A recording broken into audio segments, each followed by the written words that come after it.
Hi there. Sorry about that.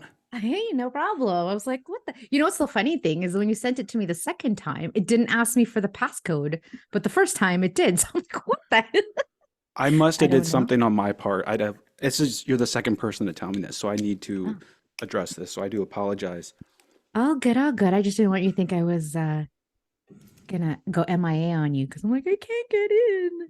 No, no, I'm so glad that you're here because I really wanted to challenge you in your expertise to the fullest extent.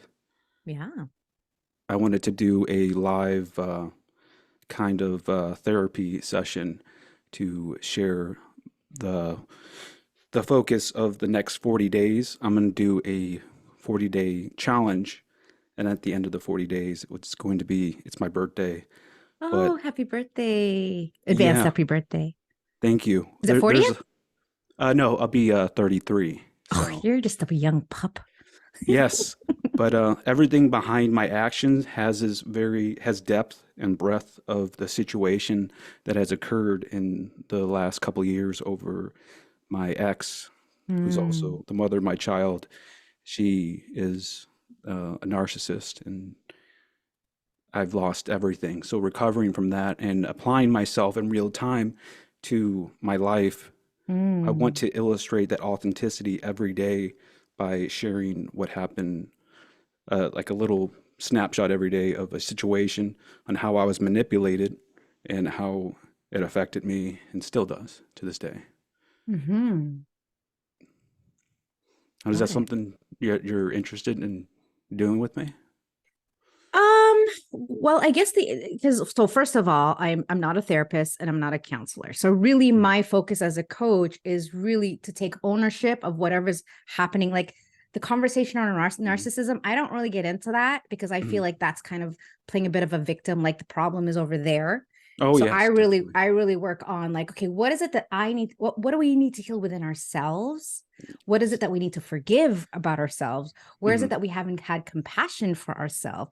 So that no matter what everyone else is doing around us, we are not thrown into that like hurricane or tornado of their shit, you Yes, know? and that is why I want that's why you are perfect for it because how I illustrate myself is through self-leadership, through taking accountability, and I Yeah, focus on what's not happening around me, but only what I can control, and that is right. the daily application in my actions, and that Yeah. Yeah. encompasses a lot of And the the things. inquiry within going, okay, like, why is this person triggering me? What is it actually triggering? Because it's so easy to look out there and go, okay, she is this way, and that's why I'm the way. Well, no, right? There's something. Yeah. And when I share my story about my dad and how he left, Hmm. I didn't see that until I was inside my divorce, looking at my ex and being like, how could you? You're an asshole and you're a horrible person. And then realizing, oh no, he's just triggering something from my childhood when my dad left and abandoned us. And I Hmm. have it like I can't trust people. I'm unlovable. And everybody I love will leave me. So I might as well just date guys who are jerks because I know they're gonna leave Yeah. eventually. Yes. But it was all in the subconscious. So, Wow. we can go through it, but I just want to just preface that I'm not here to like join into the pity party. I'm really here about, Yes. well, let's look at, well, what if? And imagine if it wasn't that way. And where's it that we need to take responsibility? So yeah, if you're game for that, I'm game for that too.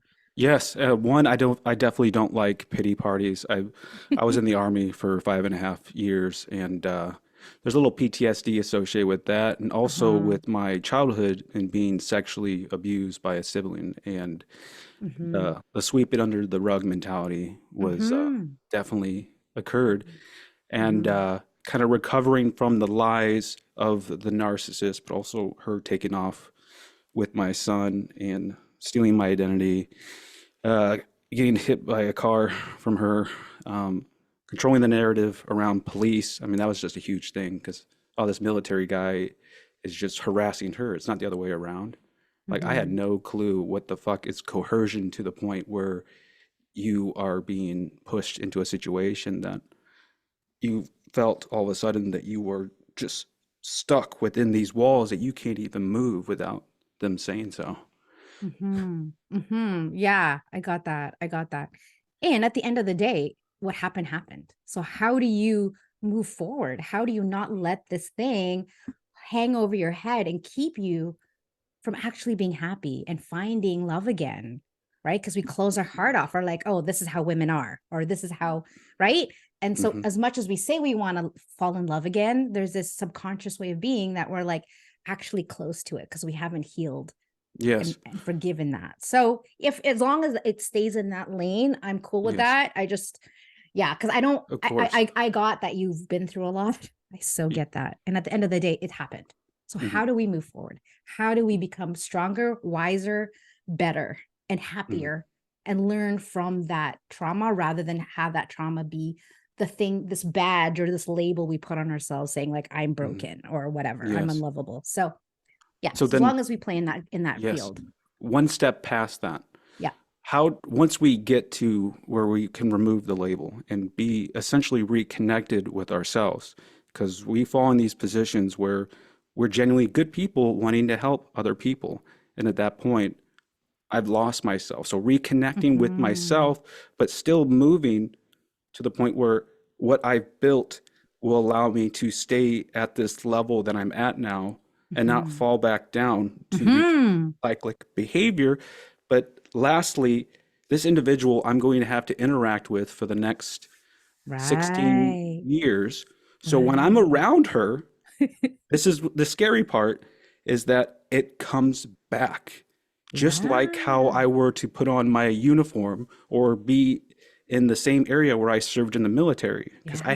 I had to leave where I lived to reconnect with myself prior to meeting with her, which is where out in Colorado Springs, and I served, and that reactivated something inside me to start Mhm. taking accountability. But when I'm around her, Mhm. it's like it's not even less than 20 minutes. I start to see a difference in how I Mhm. talk, how I look at things, and Mhm. it bothers me so bad. Yeah. Yeah, because there's a conversation that goes through your head, right? There's a thought that now is either attached to something in the past. It's like you said, the uniform. You put the uniform back on, you're there, there Yes. you are again. Yes, And so ma'am. it's really like, well, what if you didn't put on that uniform? Or what if you created a different uniform, a different context Yes. for her? Because hurt people, right? Like, I think that's really, really true. Yeah. So I think bringing compassion to that, and a lot of times my clients are so upset with their parents because their parents divorced and they fucked me up and whatever, right? But then Hmm. it's like, okay, well, tell me about your parents' childhood. Well, their childhood was sucky too. So it's like, well, yeah, when we can see that they're just doing what they know because they're messed up and their parents were messed up, maybe we can have some compassion for each other's humanity. Do they really even know their parents' childhood? Yeah, Or do they even know? No, they they don't. have this generalized understanding what they think they know, but they never took the time to They ask. never, right? And even if they told the story, we weren't there. Hmm. We didn't know what that was like. It's so easy to judge other people. I'm Catholic, so So am divorce was I. never Yeah. so divorce was never a thing. And so when I was in that first marriage and I was like, I want out, everything inside of me was like, oh my God, like you are just a terrible person. And that was the narrative I had. And so I stuck it out.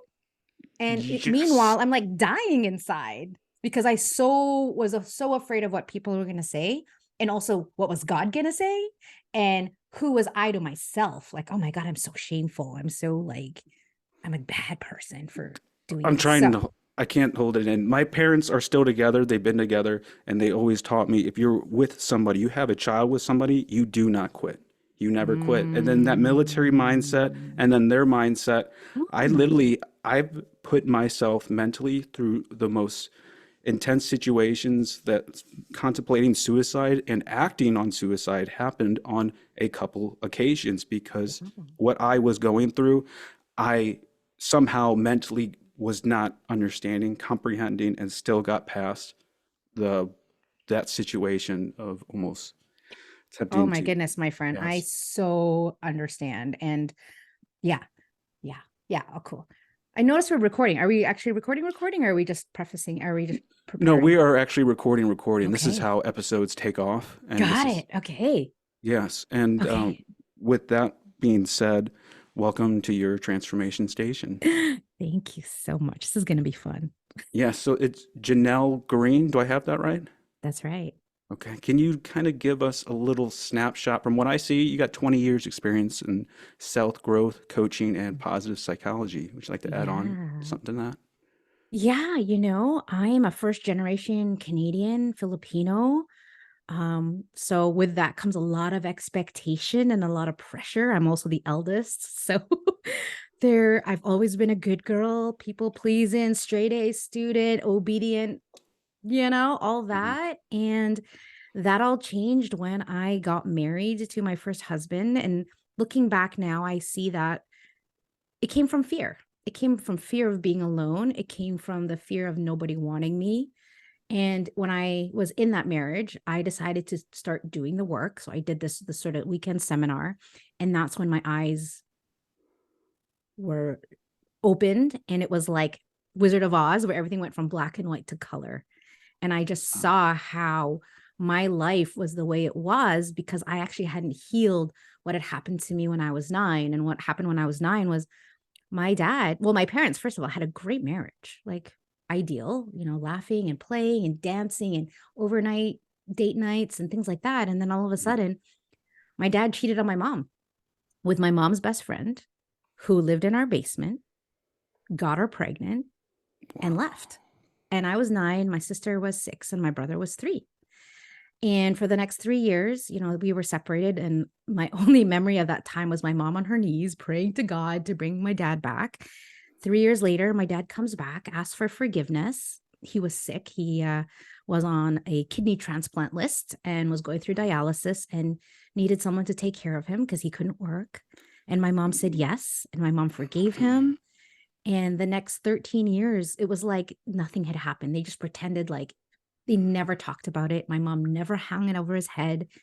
And up until my dad passed away, like everything was great. And so, maybe 6 months later, I met my first husband.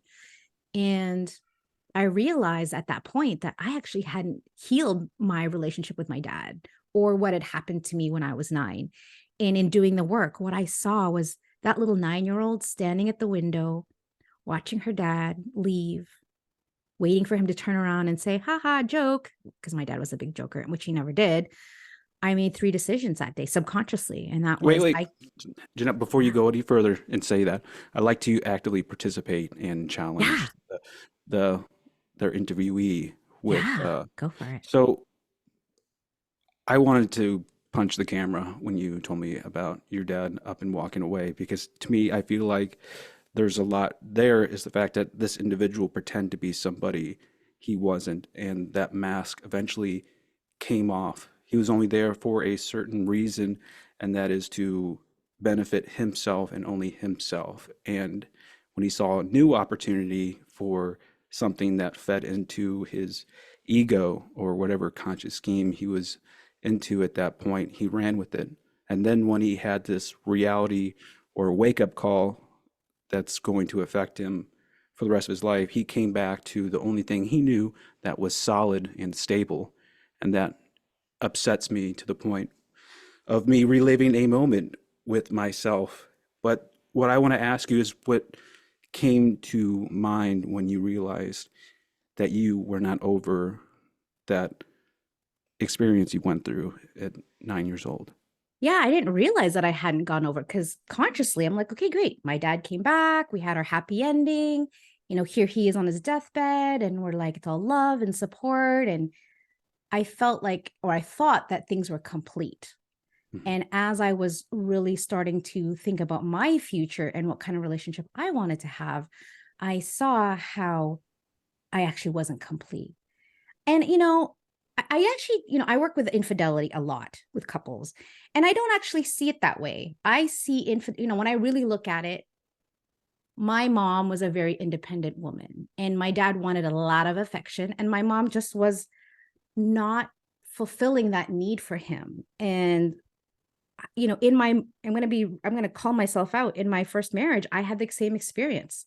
I did not feel loved. I did not feel seen. I did not feel special. And I did some things that I'm not proud of because I was so hungry for that attention, for that passion, for that feeling alive. And I felt dead. I'm not Mhm. proud of what I did, but I have a lot of compassion for people who have that moment of weakness. And I know my dad regretted it, and my clients all regret it. I don't think that people do it consciously. I don't think that it's now there's, the small percentage of people who are just jerks and they don't care about anybody. But in my Mhm. experience working with men, and I work mostly with men, that's not the case. It's they don't feel loved, they don't feel appreciated, they don't feel wanted, they feel rejected. And all of a sudden, here comes some candy going on. I'll give you attention, I'll give it to you. And if they're not getting it over here, and if sex is their love language, they're like dying inside. They're gonna go get that candy. Well, I And think so I it's everybody's love language as well, just understanding ourselves as we want to be valued, appreciated, and that falls on the short-term goals inside of ourselves if we are going to go towards something new in a relationship is sexual context, appreciation, being valued, that satisfies all of that.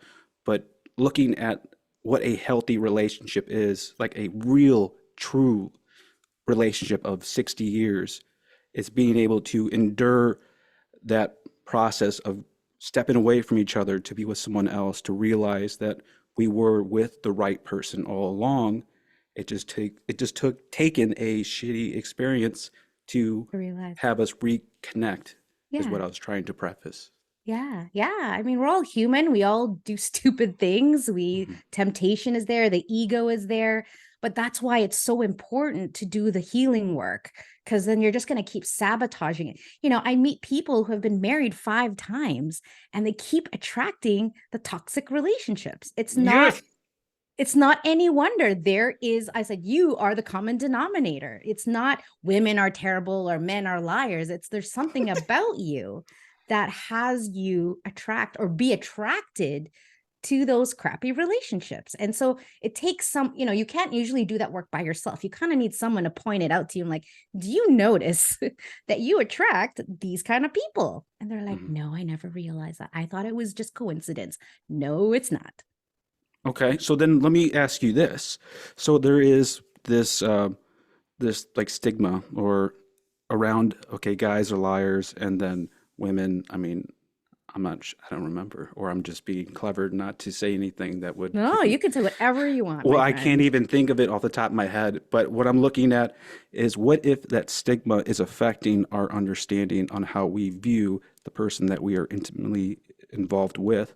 So I'm thinking it's like a like a circle. Self-fulfilling prophecy. Yes. So if we are not in sync with each other and we allow our own insecurities to affect this little healthy circadian rhythm of syncness, and that affects it, now the other person, the partner is going to feel something's off because their own insecurities are now Mhm. affecting them. And so when it comes back around, my perception of what she's perceiving me to be, which is also my understanding with the expectations of this relationship, is now being tainted based off her behavior.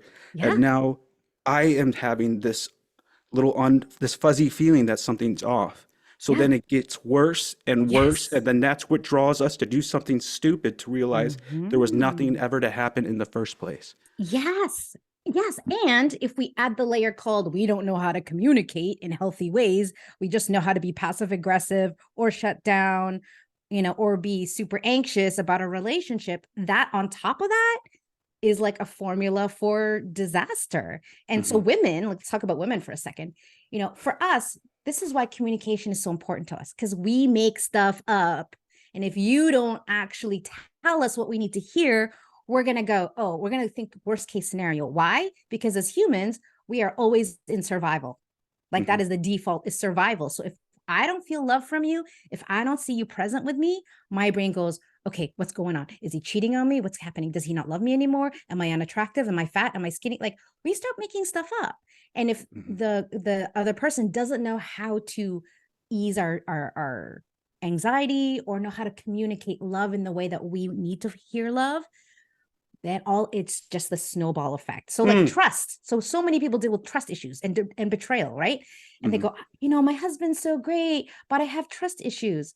Well, unless you deal with those trust issues, you're eventually going to push that man away, no matter how much he loves you, because you're just going to keep putting out this vibe called "I don't trust Mhm. anybody." And Rewind. so, We got to go for rewind. it. Yeah, So when you just said, or if there's this way we have to approach this understanding on our partner that in order to feel loved, it has to meet these certain expectations that are in yes, line. So if the relationship has already reached that point where it's failure to like you can't return because no matter what I say, I'm being honest, but you think I'm lying.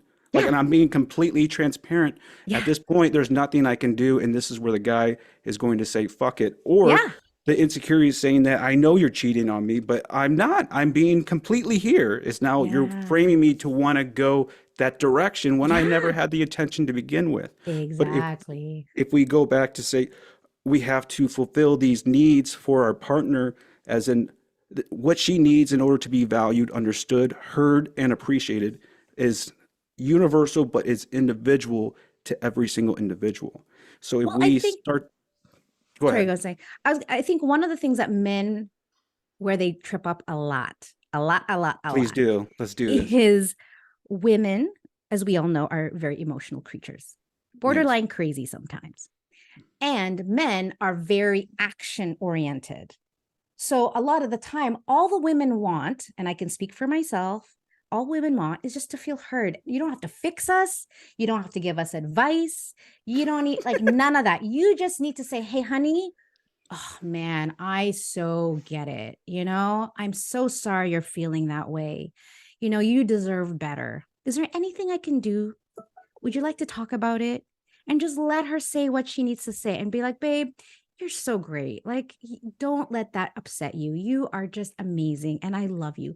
She doesn't need to be fixed. She doesn't need to be give advice, none of that. And I think men go there. They go, well, we got in a fight. So maybe if I just clean the house or I just go do the dishes or I buy her flowers, like all this doing, Mhm. then things will be better. No, you actually need to go where she is in that emotional shithole she's in and sit there with her like a best friend and just put your arm around her and say, I got you. And this is something my husband is so good at. And I think that's a thing that men have just not been taught how to do. Like empathy, what's that? Listening, what's that? So then what's the difference between just being there as an empath versus conflict resolution in a relationship? Say more about the conflict resolution. What do you mean by that?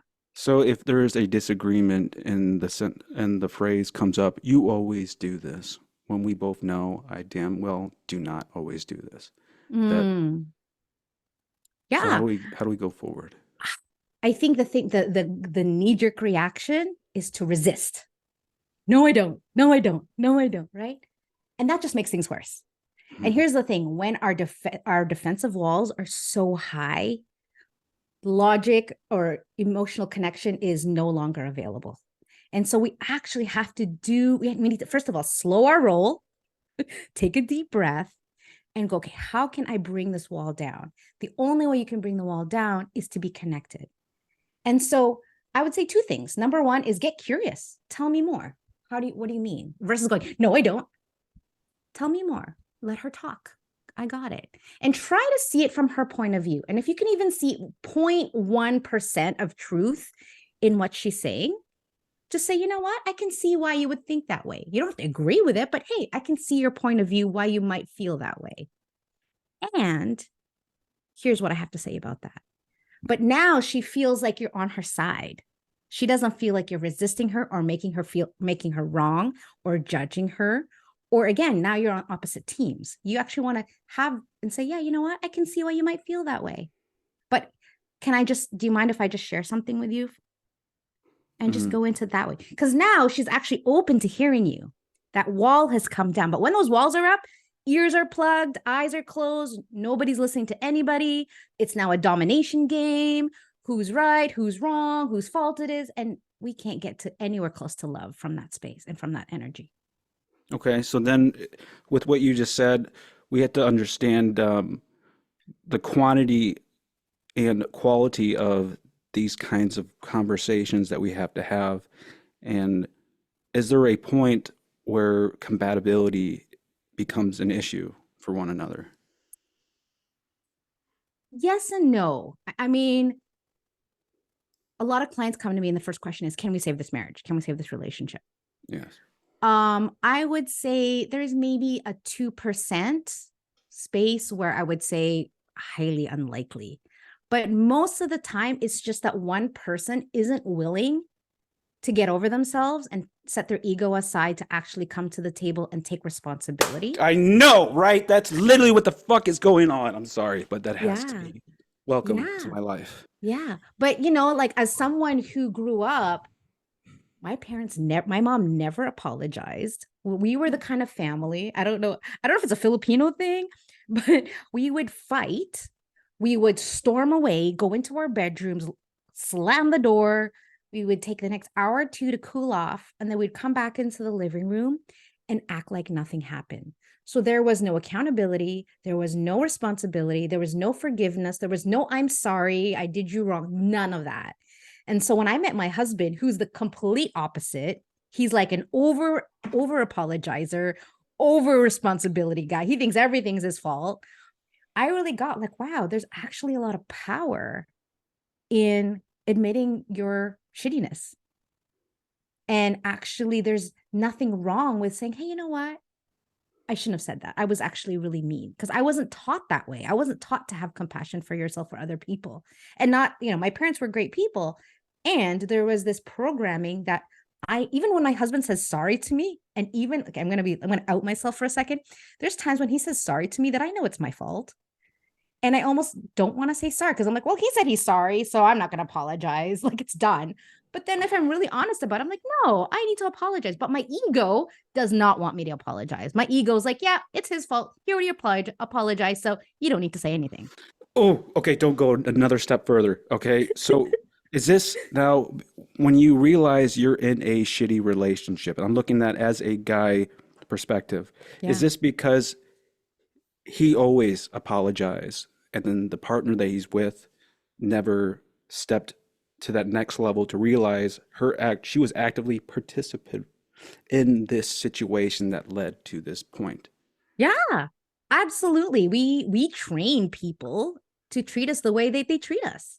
And so, you know, if we're the ones who, you know, since childhood have always taken the blame, that's what we're going to do in our relationships, even when it's not yours to take, because we don't know how to put up boundaries because we don't love ourselves enough to put up that boundary because we're so afraid of being left alone and being abandoned. And so we'd rather be miserable and in a relationship rather than taking the risk of being authentic and powerful and setting strong boundaries so that people treat you the way you want to be treated. But most of us, we weren't taught that way. So when the relationship gets to that point where it's been, I don't want to say like social engineered. I mean, I guess is it that point when it's finally that way, you can't save the relationship. Once it gets to that point, is it possible? Oh, No, 100%. A hundred really. percent. But again, it has to be both people. You know what? Not even. I'm going to take that back. I'm going to take that back because I would say 70% of my clients come to me by themselves. Their partner has either left or is planning to leave, or they have left the partner. And so they don't have the participation of the other person. Mhm. And so what there is to do, and we kind of talked about this in the beginning, is how do I love myself enough to forgive? And I want to just really, this is super powerful. Forgiveness. We think in society, forgiveness is about letting somebody off the hook for their shitty behavior. And here's the cool thing about forgiveness. Forgiveness has nothing to do with the other person because who we need to forgive first and foremost is ourself. You know, forgiving ourselves for beating ourselves up, for making up stories about who we are just because someone, right? So my dad left. Okay, that was my dad's thing. And Mhm. yet I made it mean that, oh, it must be something about me. If he loved me enough, he wouldn't have left. If he loved me enough, he wouldn't, right? All these stories that I make someone else's actions mean about me. And when I got to the point of like, I just need to forgive that little 9-year-old for thinking those things and thinking that she's unlovable, now I can actually start to forgive myself and release myself from the emotional prison and punishment that I've been putting myself through for freaking 30, 40 years. And then once I forgive myself, now I can forgive my dad. Why? Because I don't want to carry this monkey on my back for the next 40 years, because I know the impact is going to be my husband. And it's not fair to him for me to carry my crap into this relationship. So this is Yes. why doing the work is so important. Okay, so when it gets to that point in the relationship where the woman is walking out, now is this, I'm just looking at this through my experience, Yeah. is this because the man has lost his own individuality and starts to represent similarities of his partner's identity, and Yeah. that scares the shit out of her because she sees the very thing that she's trying to avoid? Yeah, absolutely.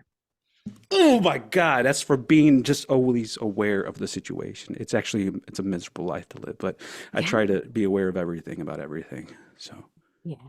Yeah. And at the end of the day, we get to decide how our life goes. For so long, I've been molested. My dad abandoned me. I've been bullied. There's so much of my life, and I could use all of that as ammunition for having a shitty life. mhm. And it just got to the point, and I'm like, what am I doing? Why am I allowing my experiences of other shitty people to dictate the kind of quality of life that I'm going to lead? And I could see that God had a plan for me.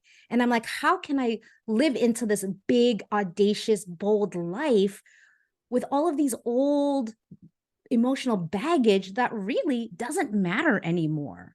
It's And so we boundaries. live so much in the past because we don't know how to be present, and we don't take the time to create who is Jeanell 2.0. Who is the Jeanell that is going to impact 10 million lives? She's definitely not that little sad girl standing at the bay window wishing her daddy would come back. No, Mhm. she is someone who forgives, who has compassion, who inspires other people to be better than who they were yesterday. So would it start with having boundaries? Since our past has literally played this impact on who we are, so it's a compilation of people that we've been with to create this version of ourselves. And depending on our emotional state at that time, Yeah. those parts of the people that we've been with will start to reflect out. And when we start reflecting out, we get challenged that would put us in a situation where we have to fall back on our original selves. And Yeah. when we don't have that, I want to say boundary, because I feel like this is one thing that you just can't pick up from people, but you actually have to take the time to create that in yourself, whether you have Yeah. permeable boundaries, rigid or flexible. But Yeah. regardless of those, will allow others to influence you from even fixing your original Yeah. state. What's so interesting is, I do free consults in the first session, and I'll say to people, so tell me why you're here. And they can talk about all the crappiness in their life for like days if I let them. But I'm like, okay, great. But tell me, what is it that you want? They're like, I've never thought about that. I'm like, oh, interesting. So you spend all your time resisting, avoiding, making wrong, all these things, and yet you wonder why you're unhappy. Your energy is all in the negative. And so you have to really focus on, okay, what is it that I want? And more importantly, what are my values? And so what I invite people in their first session, I give homework. I'm a big homework Yes, crazy I person. imagine you would. Yeah. So I give them homework. And the first homework is make me 2 lists. Make me a list of what it is you want. What do you want? What do you want to have? Who do you want to be? What do you want to do? And usually the first half of it is all superficial. I want a nice car. I want a nice job. But the second half goes really deep. I want freedom. I want to love myself again. Right. And when they get to that level, then I go, okay, make me a list of all your fears. So the fears are the obstacles to what you want. So now you're going to look at that list of fear and go, okay, where did that fear come from? And more specifically, what is the thought and the emotions attached to that fear? Because a lot of it comes from our childhood, right? Mhm. Between 4 to 10 years old ish, and so much of it is subconscious. And so as children, we just believe everything our parents tell us. If our parents told us we were bad, then we have a story that we're bad. So as adults, what I challenge people is, what if it wasn't true? What if everything you thought about yourself or the world isn't true? What if you could create a different context about it. Now you're now creating something new that was not, it has nothing to do with your past thoughts. But you got to first of all get clear about where you want to go, what's in the way of where you want to go, and then just analyze that. Well, is that true? Like, I had a story that I'm dumb. When I was molested, I had a story I was dumb because I didn't tell anybody. And I didn't see that story until probably 10 years ago. So then I asked myself, well, am I dumb? And I gave all the reasons why I think I'm dumb. And I gave reasons why I didn't think I was dumb. And then I was like, okay, well, what if it wasn't true? What would now be possible? Well, now I can actually create a business that is authentic to me. And I could believe in myself enough to do something really audacious like that. And then the third piece, which is the even more important piece, is what is the impact of holding on to that old crap? And what is the impact if I choose to change? If I choose to be better. So now you are living into a new future and a new experience of yourself. Because I know Jeanell 2.0, the woman who's going to transform the world and impact 10 million lives, is not who I am right now. I'm close to it, but there's always a gap between who we are and who we want to become. And so that's why it's so fun, because I'm always up leveling. And even when I feel like I'm at the top of my mountain, I'm looking for the next mountain. It's okay. So the impact of why we want the impact of what's happening right now based off our previous perceived conditions are affecting us in everything. So when I say everything connects to everything, everything does. So if I think I'm stupid, well, guess what's going to happen? It's going to affect my decision-making process of making the most accurate thought out decision in anything, as far as marketing, as far as buying a new car, as far as when I should talk to my spouse because I feel like I'm in the right and when we are clearly not in the right. This is metaphorical. I'm not married or any of that, but that whole approach is going into everything. Absolutely. And, you know, I shared earlier is like trust was and still is a big thing for me, because people who I trusted hurt me, molested me, bullied me, left me, cheated on me, right? And I have all this evidence that I can't trust people. But what is the impact of that? I can't make decisions. I don't take chances. If I think I might fail, I avoid rejection. And that person is not going to fulfill this huge mission I'm on. And so I got to continue to look at that and do the digging and continue to look at the parts of myself that I don't want to look at. But there's so much power there. You got to follow the breadcrumbs. And some of us are going, I'm scared of what if, like, I even have people who say to me, Jeanell, I'm scared who this new version of me is, because why if I don't like them? The unknown is so scary. That's why change, as much as we want to change, the unknown is uncomfortable. The unknown lacks stability and certainty and all these things as humans that we crave. And that's why you need a coach to push you out of that. Yes. Say, it's okay. You're not going to die. I've spoken with, he's in my previous episode and I can't remember his name. So I definitely do that. I'm all over the place, but he's spoken with billionaires and he himself, he's made 200 million with his real estate apartment company. And he told me the information that was relayed over from them to him to me, that how did you get to that point? They finally embraced the version of themselves that they were afraid of becoming. And then that is what's led to them to their success. Now, if we were to look at a successful relationship and a unsuccessful relationship, what would be some like key signs to compare for those that are probably having some anxiety right now, wondering if they're in a shitty relationship or not? Oh man, we need days to unpack that. In my experience, I can give you my top three. Yes, ma'am. I think having the same values, wanting the same things, being committed to the same vision, right? If one person wants to live in LA and the other person wants to live in New York, well, how is that going to work? Right? One person wants kids, the other one doesn't. One person wants sex every day, the other one doesn't care. Well, how's that going to work? So being on the same page about not necessarily every detail, but at least going in the same direction. Second of all, they got to love themselves. I think we're so afraid to be alone because we don't love ourselves. And I notice as I love myself more, I love being alone. But most people, that's why people get married 4, 5, 6 times, is they're so afraid to be alone because they don't know what they're going to find. And so we actually have to really do the work to be our own best friend. Because, like, to your point, we might encounter crappy relationships, or rather, we will encounter crappy relationships.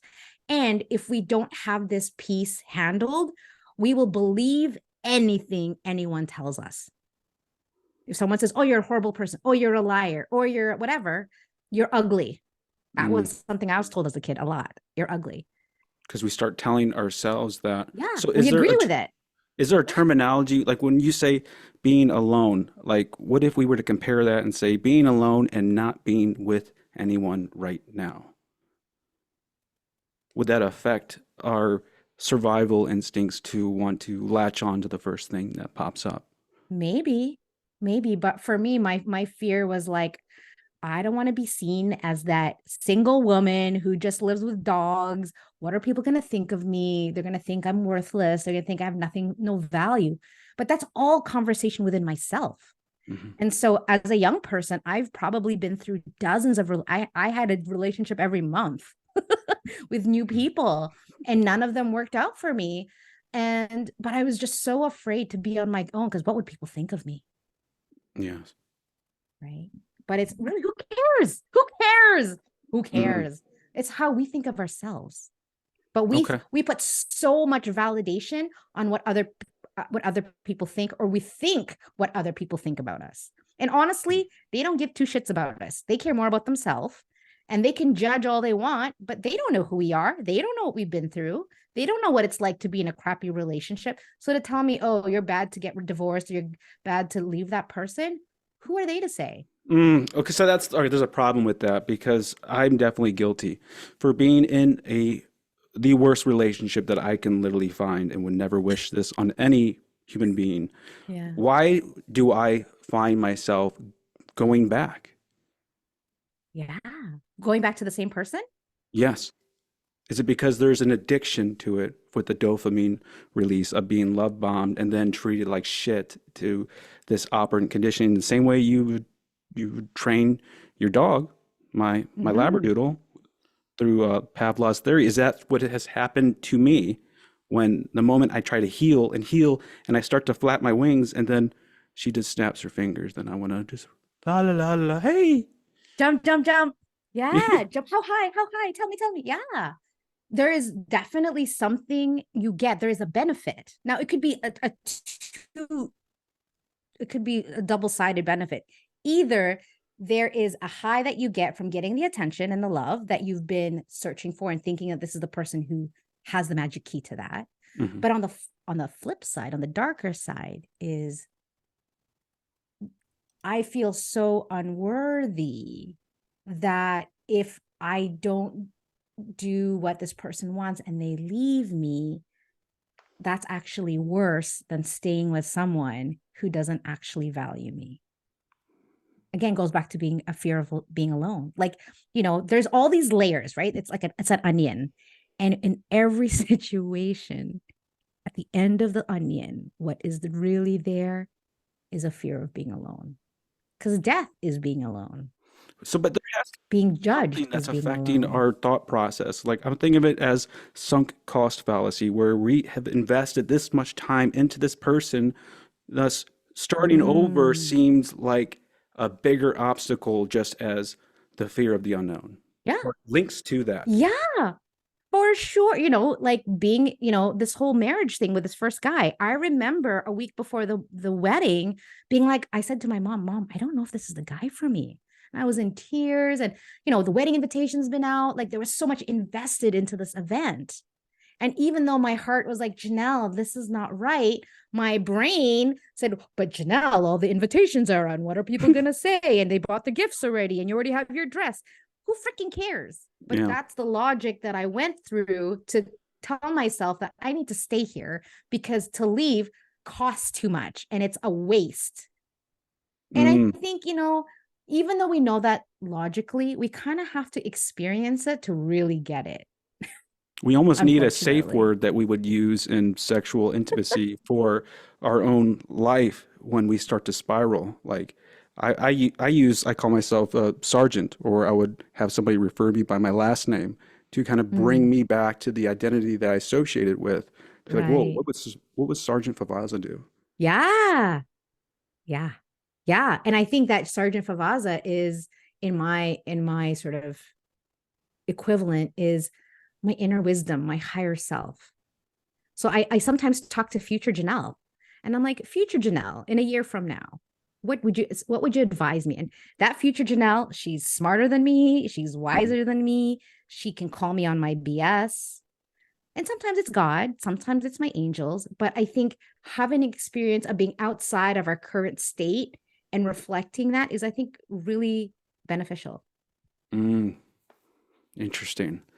Now, is there anything that you would like to relay over to our audience that I haven't already asked you? I know, I kind of killed the fun. Oh, no, no, no, no. There's just so much to say. Yes. You know, I work mostly with men. Hmm. And I would say that you gotta feel if you want to heal, you gotta feel it. What's that say? If you want, yeah, You gotta heal, you you gotta can't feel. you can't heal what you can't feel.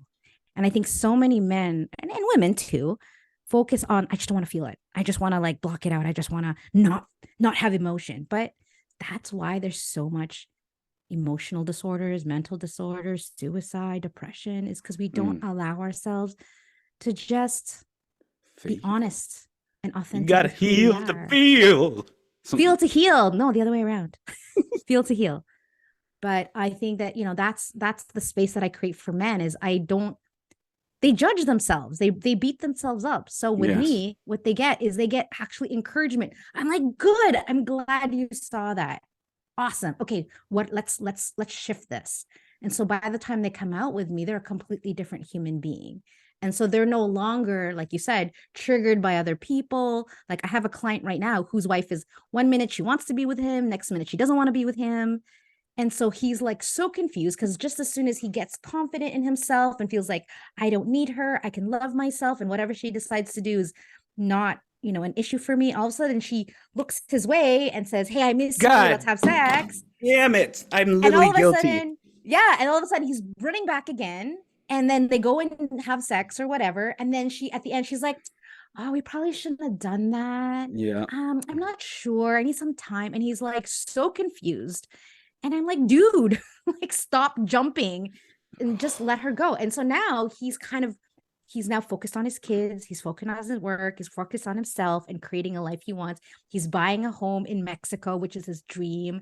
And now she's coming back and like, how come you don't show me affection? How come he's like, hey man, you said this is what you wanted. I'm giving it to you. Mhm. So, like you said, we're just gonna be friends. Well, that's not what, no, you said it. And now he's got that boundary and he feels so powerful because she no longer has control of his emotions.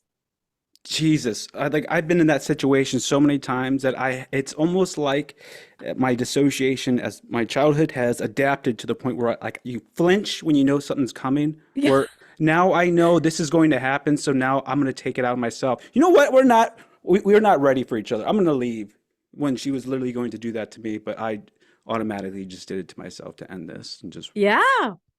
and then 100%. it keeps happening. It's That's right. over and over and over where you just see the game keep playing out and Yeah. it's in a Oh self-defeating my gosh. prophecy. When I was 16, I had the most abusive relationship and it was just like that. It was like Like a I felt peaked like I was going teenager. crazy. Yeah, Yeah. I felt like I was going crazy and he was the person I think when I look at the relationships that caused me the most trauma other than my dad, obviously, it was Mhm. him. And the funny thing is he reached out to me a year ago and was like, "Hey, let's catch up." I'm like, "Why?"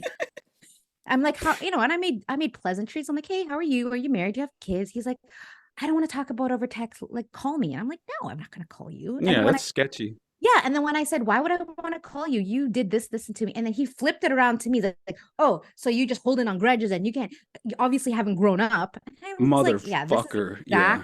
this is exactly why. But the thing with him is he told me that crying was weakness. He told me that I belonged in a mental institution because I was too emotional.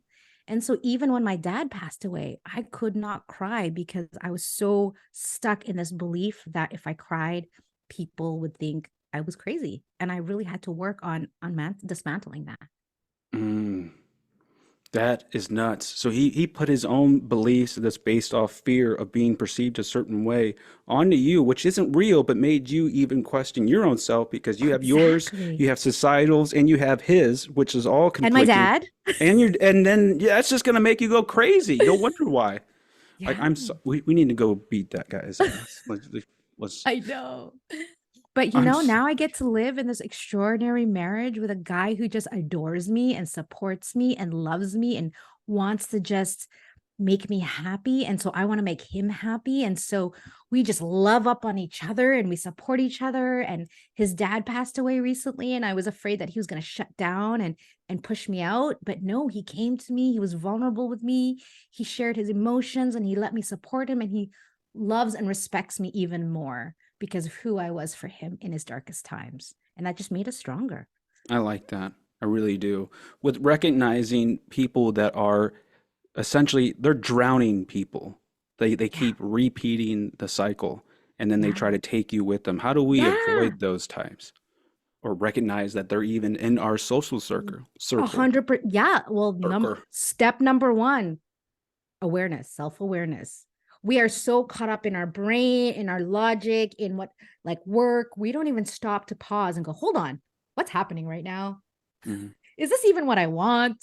We're just in like autopilot. And so I think to be able to break that autopilot of either thinking about the future or thinking about the past and really being present, going, and also more importantly, being authentic with ourselves and like knowing when our gut is saying, this is not good, mayday, mayday, mayday. We just ignore that. Mm, And I think we need to learn to go, oh, there's a mayday. Okay, I need to stop, pause, figure out why I'm feeling this way versus trying to push through it and like, right? This whole like trying to be strong and like avoiding. And I get it. I come from a very masculine upbringing. I was in sales for 20 years in software. I was in a man's world for a very long time. I get it. You shut off mhm. your emotions and you just get the job done. Yes. But But there's a cost. what well, there's an issue though, and you started to highlight it a little bit with we want to be authentic, we want to embrace our vulnerabilities as our authentic self. Yes, but there is these preconceived notions, there's these norms, there's these social passed on thoughts, upbringing, our social upbringing affects our conscious state. What how do we decide what is who and what that we should be? Because we have the thoughts, say the situational knowledge of whatever situation we are in based off previous history. We have our social upbringing. We have the thought of what is expected to be said versus knowing what we should say. And then we have our own body reaction to this situation. How do we align all of that in one straight line to give the answer? Hire a coach. That's the fact. There's just so much to it. And it's Mhm. all in our blind spot.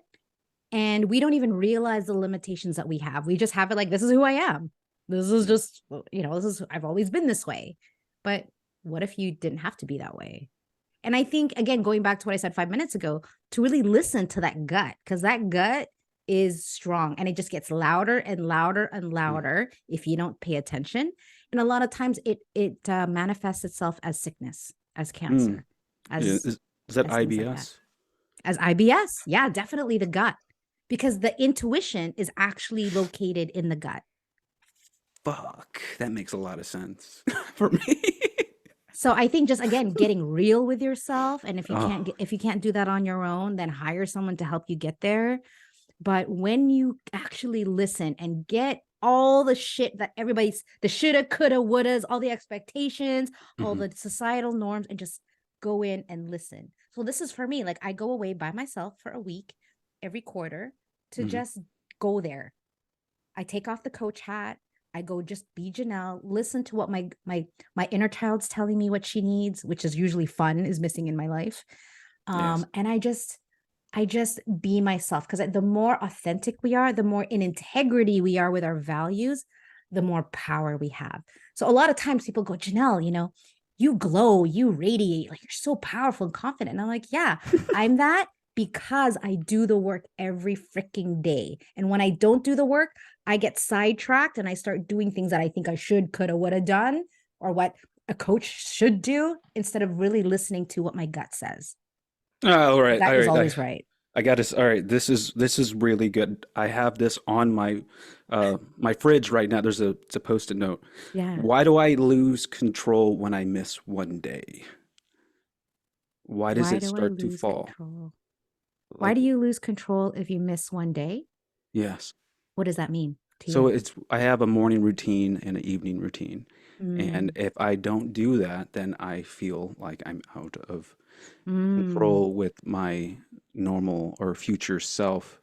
Like I don't mm, feel clear. I don't feel healthy. It's like I'm mm, addicted to that Favazza 2.0. And when I get mm. the Favazza, it's like, oh, should have got Yeah. that. Maybe is that paradoxical with today's society with all these choices? Yeah. Yeah. I think that that's awesome. And for me, it's more about the feeling that those things provide, not so much the actual action. Because sometimes we think we want to go straight, and then our gut says, no, no, no, no, you're going left, buddy. No, no, no, no, I'm going straight, damn it, because that's what I said I was going to do. And I have integrity and I'm going to just do it. But then we push and force it. And then we realize, like, this isn't working. Mm, And when I tap back in, my gut says, well, Jeanell, maybe you want to do that, but maybe not right now. Like I wanted to launch this program and I was excited about it, but everything kept getting in the way. And I was like, what is going on in the universe? That yeah. every single thing I needed was not happening, whether it was someone to help me or there was always a setback. And so I kind of had to step back and go, okay, hold on. What is the universe telling me right now?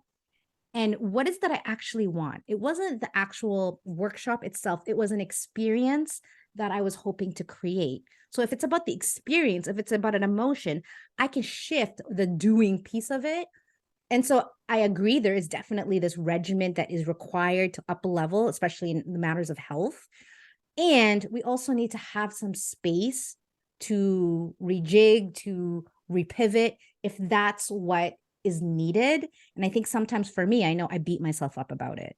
Hmm. And I just have to give myself Agreed. compassion that sometimes I going a million miles an hour actually doesn't work. And I actually have to slow my roll, take a break, have a sip of water, maybe go do something fun that's not work related. And then when I come back to it, all of a sudden, boom, boom, boom, boom, everything just starts to fall into place. Right, right, right. So with this mentality that the world is changing, I don't know, the universe is now all against me, is that's not really a thing. That's just what we're telling ourselves, right? That is Absolutely. Because it's so much nothing to do with it. easier. It's so Yes. much easier to blame society, the universe, God, that ex girlfriend, that abusive boyfriend, that dad who left, than Mm. actually take responsibility and say, I am the driver of this car or this captain of the ship, and I get to say how it goes.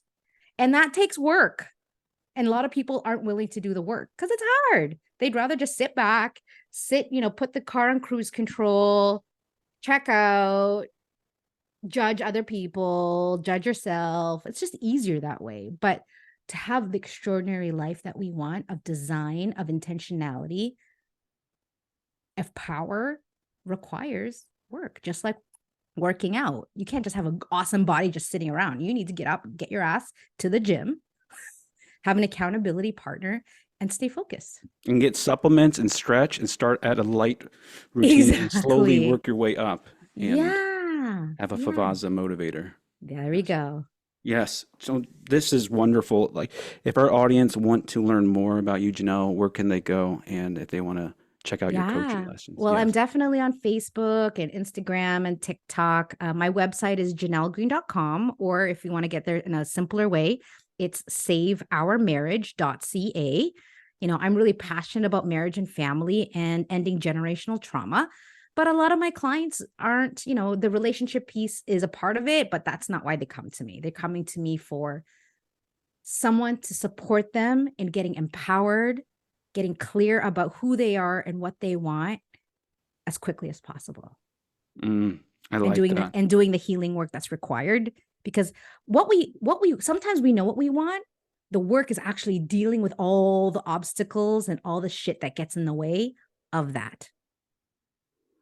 Mm. So wait, does that apply with relationships where we think we know what we want?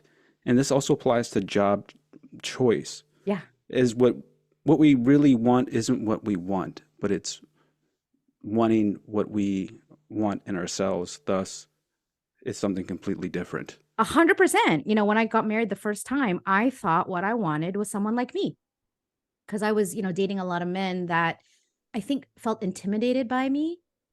And so I was like, no, I just need to find someone like me, alpha like me, strong like me. Well, guess what? We bumped heads like a lot. And then so Yes. I met my husband now, who is the complete opposite of my quote unquote type. And I remember introducing him to my sister, and my sister looked at me and she's like, I don't get it. I'm like, yeah, I get it. You wouldn't get it because he is not what you would expect me to date. Like, I never liked the nice guy. I thought nice guys were boring. I thought, like, man, I'm going to just step all over this man. And then I'm going to end up dumping him because he's so boring. He's not going to challenge me. And then I got really clear about, after I did the work, I got really clear about what I wanted for myself from a place of love, not from a place of fear of being alone. And I manifested this man. And it's been almost 18 years, and we are still awesome playmates. We play music together. We Oh, sing at hell church yeah. together. He's in a Pink Floyd band. He's in a Rage Against the Machine band, and Fuck yeah. I'm out in the crowd, just like loving him, and all the girls are loving him. But he's got eyes for me, and I take him home, and we just have this juicy, sexy, playful, deeply vulnerable relationship that is so fulfilling. And I never thought that was possible for me. Okay. So definitely, I want to just say I was that guy where it was considered boring and they would just come and go. It's like, then you realize that they chose for the exciting when that just only happened for like maybe a month. And, Yep, exactly. but then Exactly. for people that want that healthy, sexy relationship, how do we distinguish lust from actual love? I think, again, going back to knowing your values and knowing why you're with this person. Because I think sometimes, again, it's a fear thing. It's like, well, he checks off one of my 10 boxes. I mean, again, that abusive relationship sex was great, but it was breakup They sex. always are. It was breakup sex, right? And it was like, Yeah. ooh, let's get into a fight so we can have breakup sex because it's really fun. It's like, Like man, that's so astrology, toxic. Leo and Pisces. Fun times. Yeah. So I think going back to, like, just knowing your self-worth, knowing your value, knowing what you want, and being so committed and adamant that that's what you want. Because what we do is we settle. We tell ourselves, well, we shouldn't be picky. Hell's yeah, you should be picky, especially if you're thinking long term. But Mhm. we're like, no, as long as they're like a 4 out of 10, like, so they check off 4 of the boxes. No, they should be a 9 out of a 10 or a 10 out of 10. I think if extraordinary relationship is what you want, that's what you're looking for. But if you're like, I want an okay relationship, yeah, sure, a 5 or 6, good enough. And for some people, that's good enough for them. They don't expect much. For me, I expect a lot Yes. because I know I'm worth it. But then when you got to deal with someone saying you have unrealistic expectations, it's like, well, maybe you haven't looked at your expectations, understood what you wanted. So, Yeah. Yeah. And I think, and having, again, communication is so important to talk about, okay, why is that important to me? Because maybe it's not that thing, it's the thing underneath that thing. So maybe, money, right? I want to have lots of money. Okay. But that's not the thing they want. What they really want is freedom. What they really want is fun. What they really want is to be generous.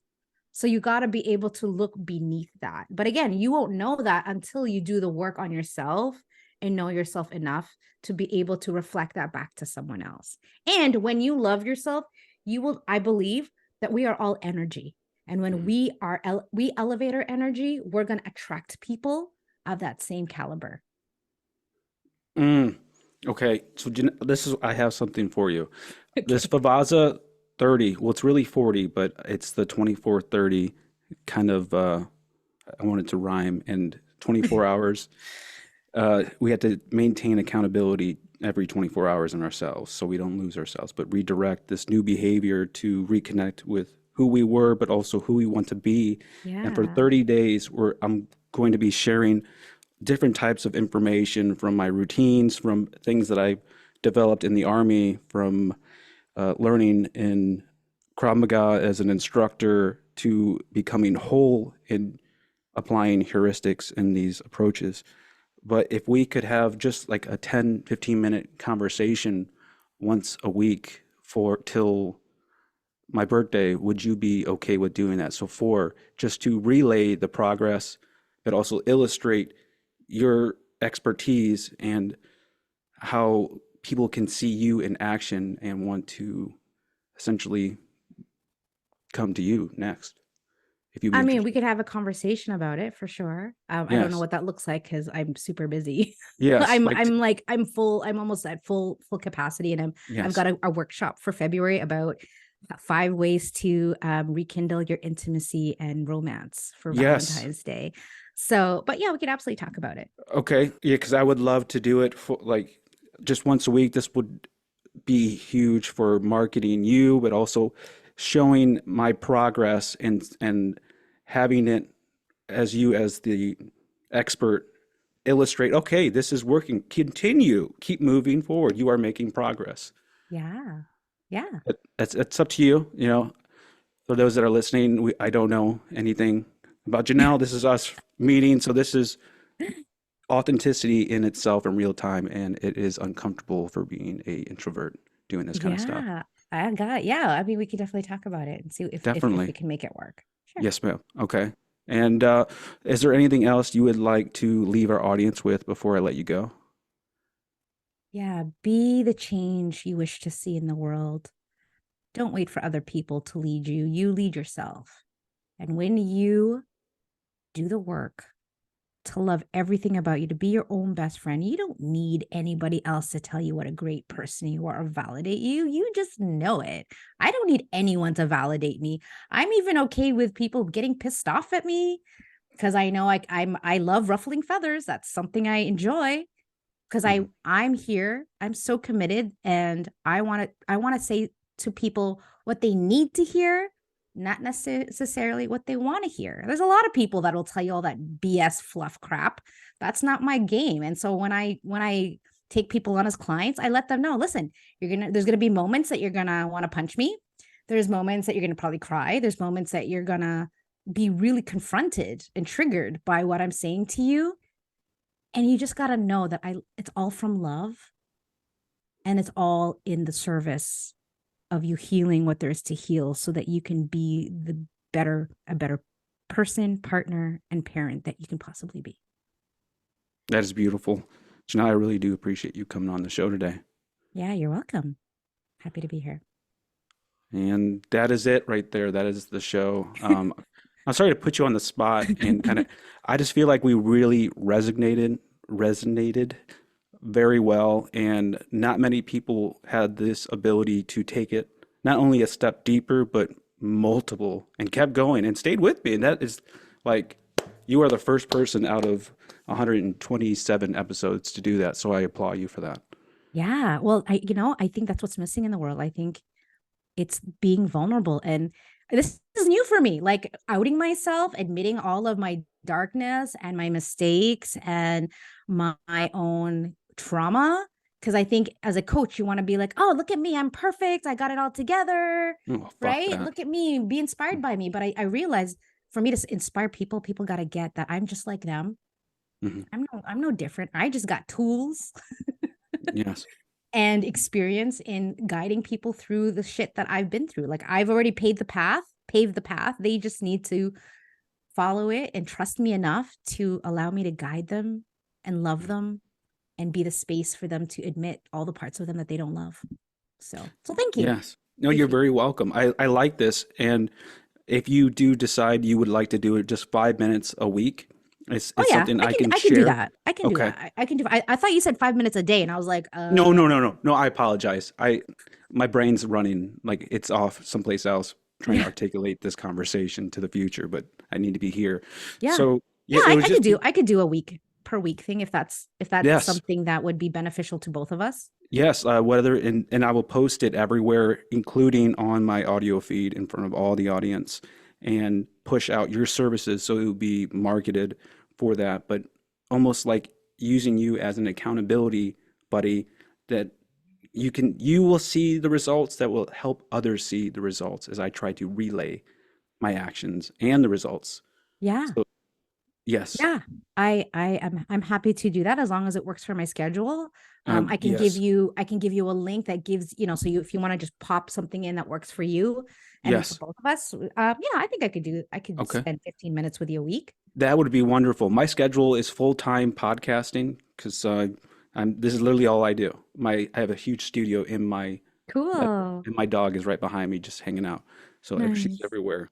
But yes, I would love to do that with you, and Do I you have can. a specific well, if you know already a couple times at work, I can because most of my clients are on a schedule, right? I already know who I'm seeing and when. So if you I kind of can have do it a time anytime. frame.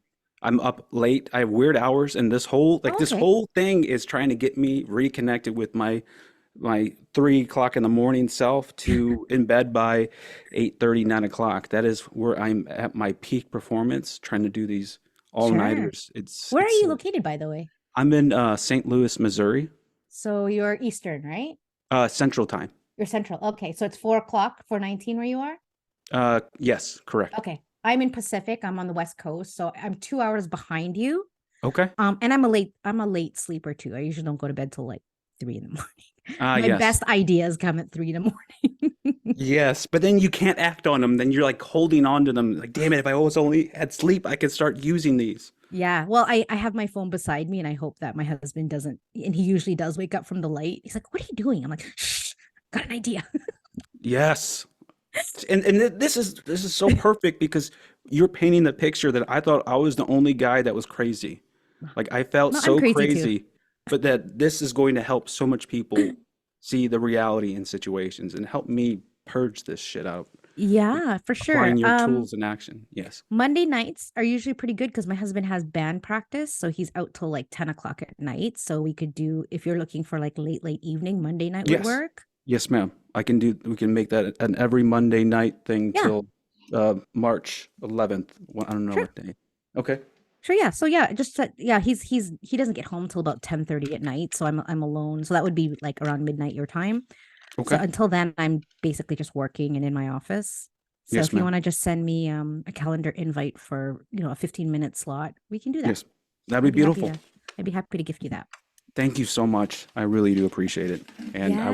I'm going to get this pushed out tonight. So this would set up the Favazza 2430. I don't know if it works. I got to correct it. Maybe 2440, but the 30, I don't know. We'll see. But I'll keep you Okay. up to date. Sounds good. Yes, ma'am. All right. Been a pleasure. Yeah, pleasure is as well, Gregory. And we'll talk, I guess, on Monday. Yes, that's the goal. Okay, Yes. sounds great. Alrighty. Take care till then. Okay. Bye. Okay, bye. Whoa, that was a good one. Whoa, that was a lot. We did it though. We did a wonderful job, everybody. La la la la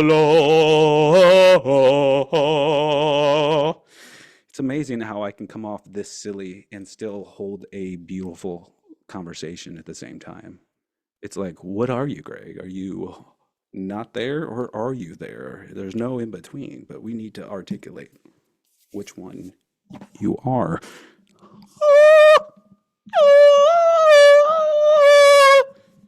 All right, no more of that. Thank you, everybody, and I hope you enjoyed the show, and we'll be in touch with you soon.